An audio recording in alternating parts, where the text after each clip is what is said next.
le journal.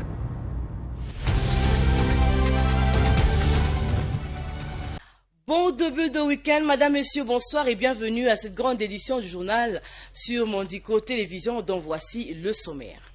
À la une de cette édition, le président de la République, Félix Tshisekedi, s'est entretenu avec le Premier ministre belge, Alexandre De Croo, en marge des travaux de l'Assemblée générale des Nations unies. Il était question de la crise de l'Est de la République. Le chef de l'État a aussi participé au sommet mondial sur l'éducation.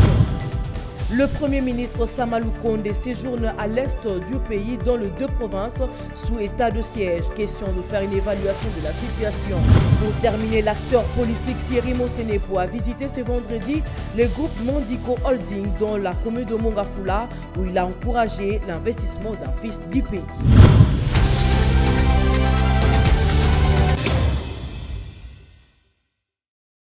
Bonsoir, Félix Tshisekedi s'est entretenu jeudi avec le Premier ministre belge Alexander De Croo en marge des travaux de l'Assemblée générale des Nations unies. La rencontre était élargie à leurs collaborateurs.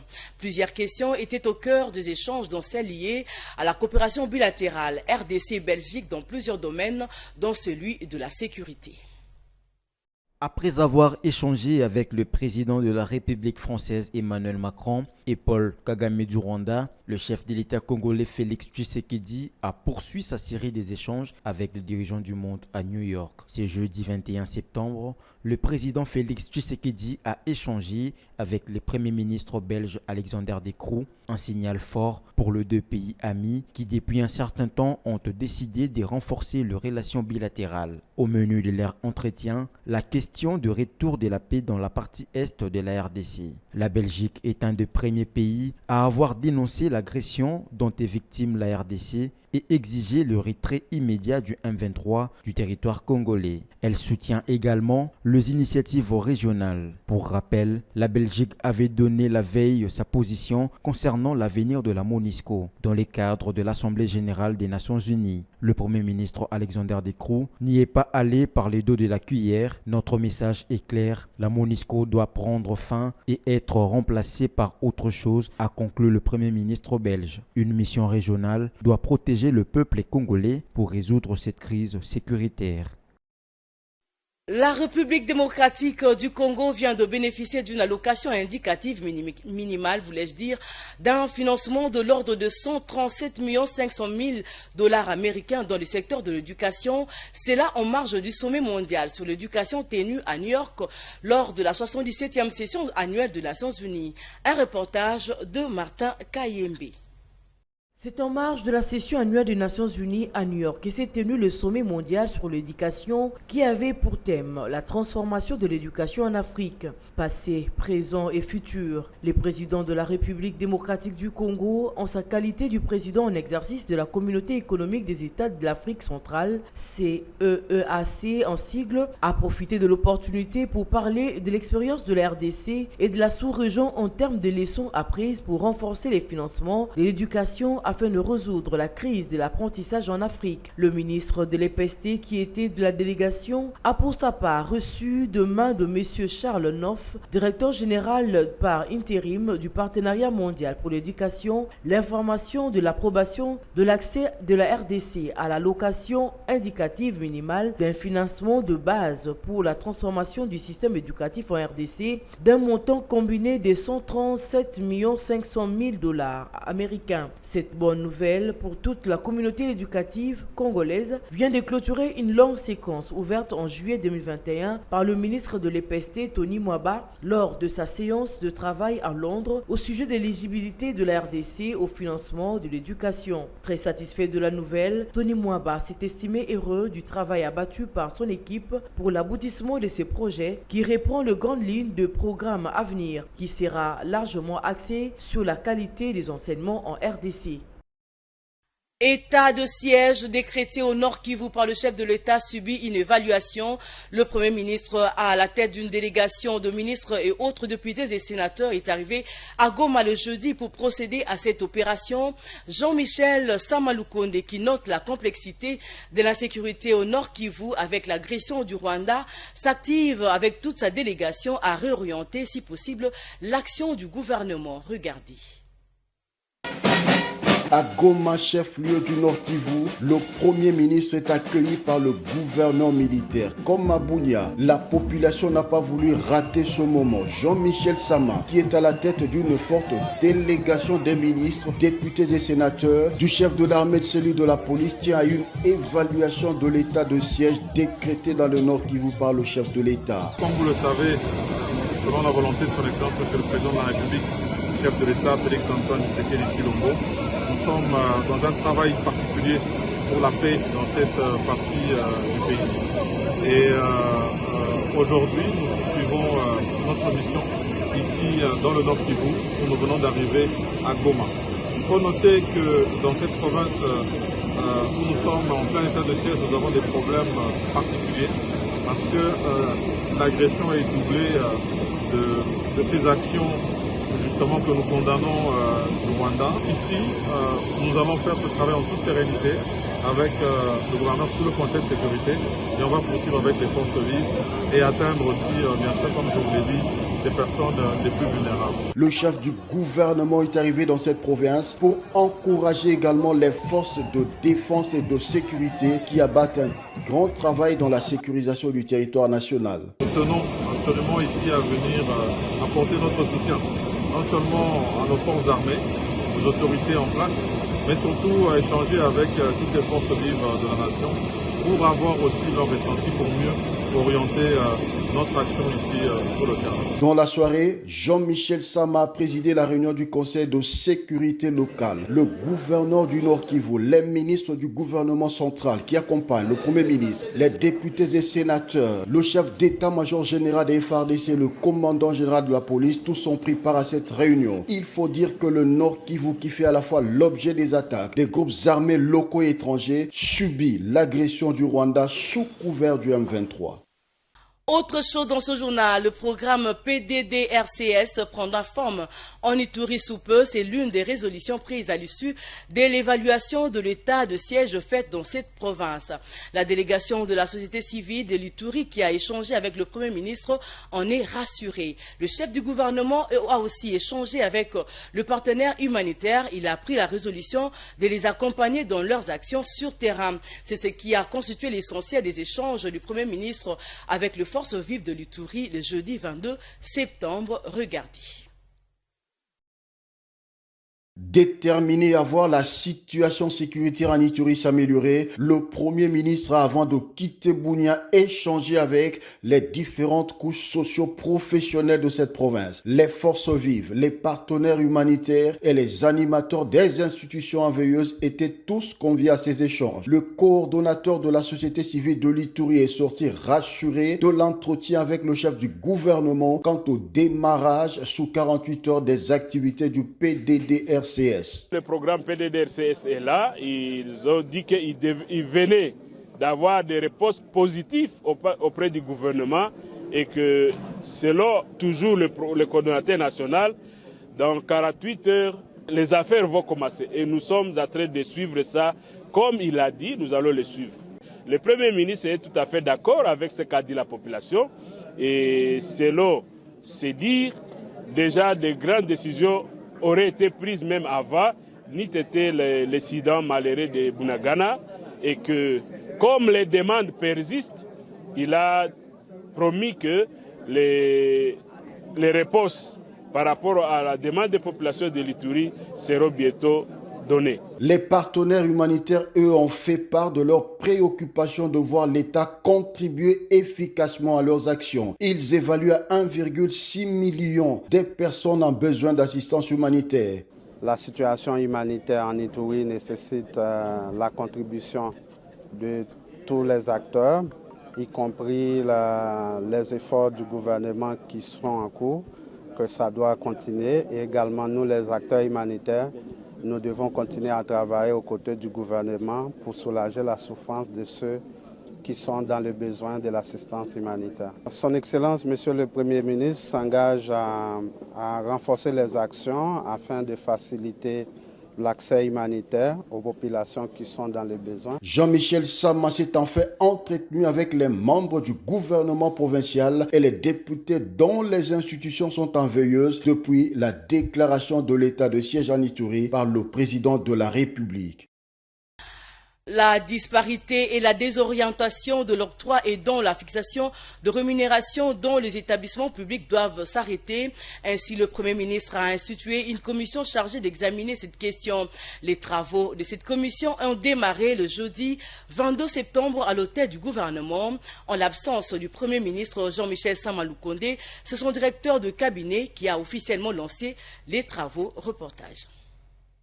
Sur instruction du Premier ministre, son directeur de cabinet a lancé officiellement les travaux de la commission interministérielle chargée de fixer les avantages sociaux des mandataires de l'État dans les entreprises publiques. Il faut dire qu'en l'absence du cadre réglementaire de mise en œuvre des articles 11 et 12, une disparité et une certaine désorganisation dans l'octroi et la fixation des rémunérations, primes et autres avantages sociaux des mandataires se sont créés. Et pour combler ce vide dont les effets négatifs ont un impact direct sur les ressources des établissements publics, le Premier ministre a institué au sein de son cabinet une commission chargée d'examiner cette question récurrente. Il s'agit de fixer définitivement les avantages sociaux des mandataires de l'État dans les entreprises publiques. Dans son allocution prononcée au nom du Premier ministre, appelé à d'autres charges d'État en dehors de la capitale, le professeur Paul Gaspard Ngonda Koy et Alohongia a expliqué la quintessence de ces travaux. Il était temps pour le chef du gouvernement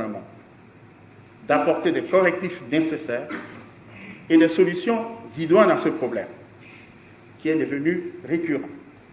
Votre situation sera examinée dans cette commission au cas par cas, sous base des propositions formulées par vos ministres de tutelle respectifs, en tenant compte notamment des paramètres ci-après.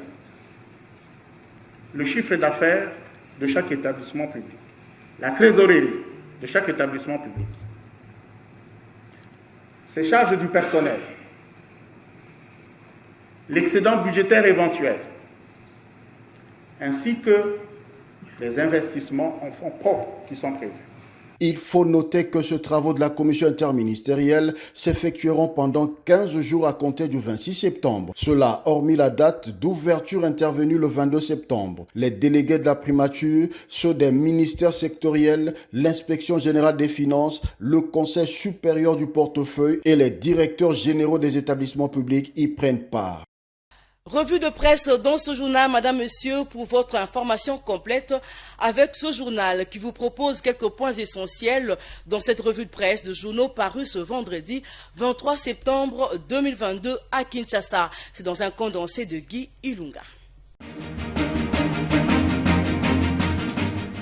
Mesdames et messieurs, tout le plaisir est pour nous de vous livrer sommairement la revue de presse. L'avenir de ce vendredi 23 septembre 2022 s'en tient à l'actualité qui se déroule à l'ONU en titrant ainsi sa une. Ultime face-à-face Tshisekedi Kagame. L'article revient sur la décrispation du climat tendu entre les présidents du Rwanda et de la RDC grâce à l'entremise du président français Emmanuel Macron qui les a rapprochés. Plusieurs points ont été vus et des actions pour établir la confiance envisagée. Attendons de voir la suite pour comprendre. Le journal, quant à lui, a suivi le Premier ministre Jean-Michel Sama Lukonde à Goma au Nord Kivu, où ce dernier est allé évaluer l'état de siège. Passé par Bunia en Ituri, cette nouvelle étape au Nord Kivu va permettre au chef de gouvernement de présenter un rapport global au président de la République qui l'a investi de cette mission cruciale pour la paix à l'est du pays. La prospérité, quant à elle, se tourne vers le Maïndombe avec la sortie détonnante d'Adolphe Muzito. Tekeyaka Adolphe Muzito dénonce et met en garde, souligne le journal qui rapporte que le leader de Nouvel Élan croit à des tireurs de ficelles et à une main noire qui envenime le climat dans les communautés. Muzito préconise une série de solutions d'ordre sécuritaire et humanitaire. L'article informe que ce dernier y a effectué un voyage pour se rendre compte des faits. Terminons avec le phare qui interroge. Kigali va-t-il jouer franc jeu? Le confrère déclare que des engagements entre la RDC et le Rwanda, il s'agit d'un long chapelet de bonnes intentions dont la crédibilité devra se vérifier sur terrain. Bref, le phare émet quelques appréhensions quant à la bonne foi de Kigali. C'est à voir. Merci pour votre attention, mesdames et messieurs. Au revoir et à la prochaine. Et pour finir, Mandico Holding va présenter aux consommateurs et consommatrices de l'RDC et d'ailleurs plusieurs produits du terroir local qu'est sa nouvelle usine industrielle construite au quartier Matadi-Mayo dans la commune de Mongafula va transformer de la collecte au traitement jusqu'à la commercialisation. Thierry Mosenepo, acteur politique très connu, favorable à la promotion du savoir-faire congolais, a visité cette œuvre remarquable ce vendredi 23 septembre. Regardez. La République démocratique du Congo est un pays de nombreuses opportunités d'affaires et d'investissement à la portée de tous ses citoyens et citoyennes, dont certains sont à féliciter et à encourager. C'est le cas du groupe Mandico, lequel, depuis sa lancée dans des filières d'exploitation diversifiées avec, pour exemple, Mandico Cré, Mandico Consulting, Mandico Télévision et Ngazi, pour ne citer que ces différentes sociétés du holding, est dans la phase de finaliser une autre œuvre utile et remarquable pour le prestige et l'intérêt de la RDC en particulier. Cette nouvelle filiale du groupe Mandico, érigée au quartier Matadi-Mayo, en la commune de Mongafula, est une usine de transformation des produits vitaux pour l'alimentation des familles congolaises et pour exporter en dehors du pays une bonne qualité d'articles qui feront l'honneur et la fiabilité du Made in RDC. Pour se rendre compte de cet exploit réalisé par une vision congolaise avec le savoir-faire des techniciens locaux, M. Thierry Mosenepo, acteur politique engagé pour le Congo et fervent défenseur de l'image du pays, a fait ce vendredi 23 septembre 2022 à 9h précise le tour de l'œuvre remarquable pour laquelle son enthousiasme a été clair à l'issue de la visite des installations. Les mots me manquent pour expliquer exactement ce que je ressens aujourd'hui, si ce n'est que de la fierté d'abord. Parce qu'en tant que Congolais, c'est une grande joie de se rendre compte que hier, c'était encore des expatriés qui étaient chargés de créer l'industrie dans notre pays. Mais aujourd'hui, grâce à l'ouverture qu'a apporté le chef de l'État, on voit des investisseurs congolais, 100%.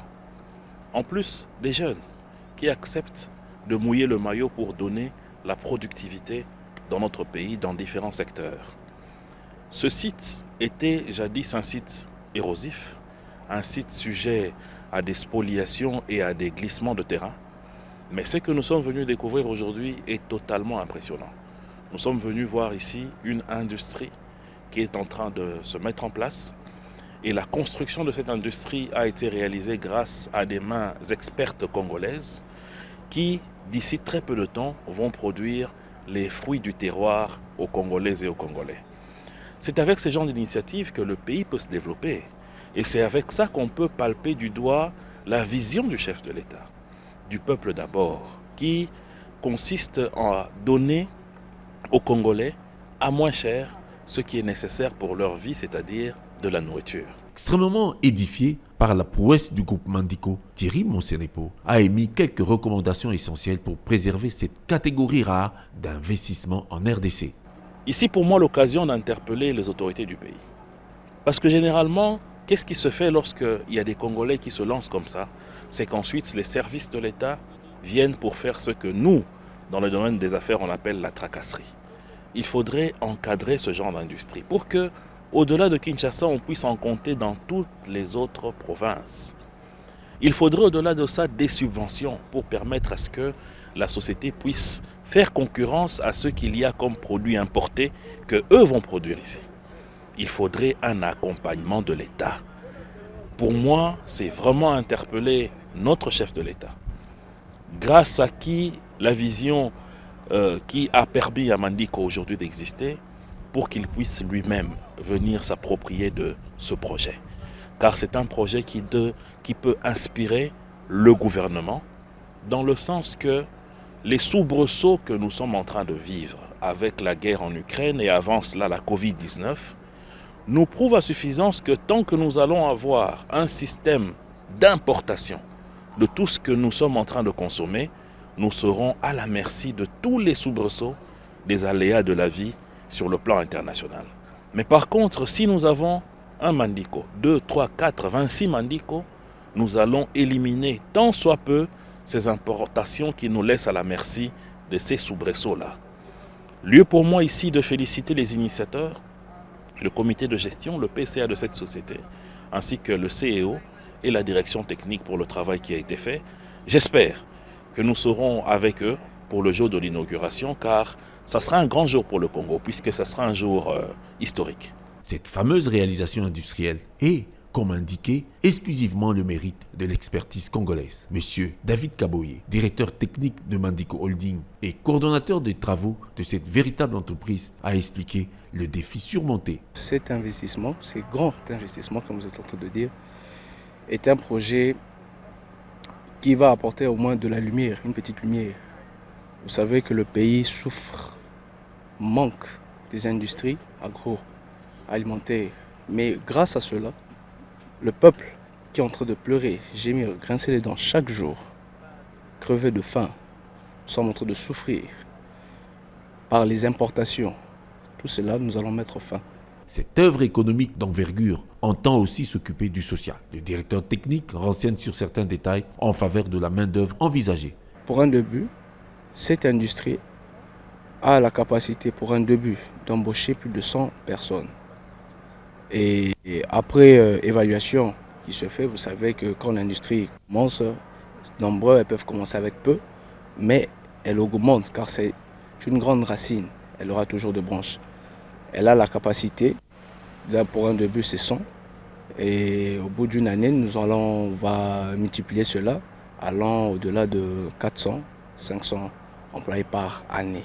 Quant à la directrice générale du groupe Mandico, Madame Julia Luonga-Mamba, c'est dans l'élan patriotique de promouvoir l'expertise locale et exploiter le potentiel de nos propres ressources que cette nouvelle unité de niveau industriel a été concrétisée. C'est vrai qu'il s'agit d'un investissement national congolais. L'idée est venue du fait que j'étais un peu très déçue de savoir que nous dépendions totalement de l'extérieur, surtout les produits de première nécessité. Alors je me suis dit, pour nourrir 1 million de personnes, il faudrait une industrie. Et c'est comme ça que l'idée m'est parvenue et aujourd'hui nous avons les résultats. Bien que pas encore complètement terminé, mais nous avions fait un grand pas et nous pouvions dire que nous sommes à une réalisation de 95%.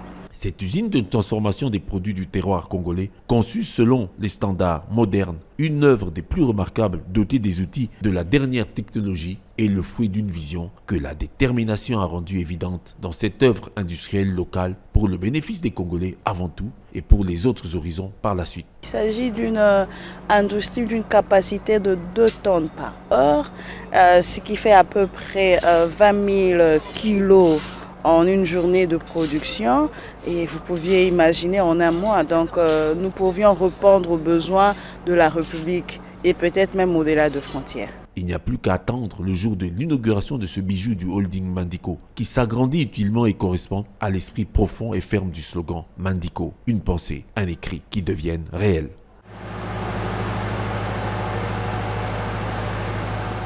C'est par ici que nous mettons un terme à cette édition du journal Madame, Monsieur. Mais avant de nous séparer, tout de suite, le rappel des titres.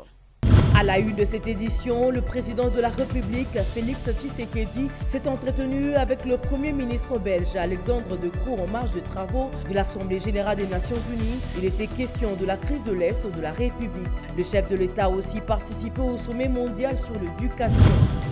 Le Premier ministre Samalou Konde séjourne à l'est du pays dans les 2 provinces sous état de siège. Question de faire une évaluation de la situation. Pour terminer, l'acteur politique Thierry Mosenepo a visité ce vendredi le groupe Mandico Holding dans la commune de Mongafula où il a encouragé l'investissement d'un fils du pays.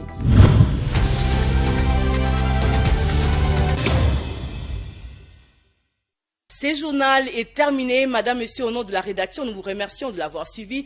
Quant à moi, restez branchés au programme de Mandico Télévision. Au revoir.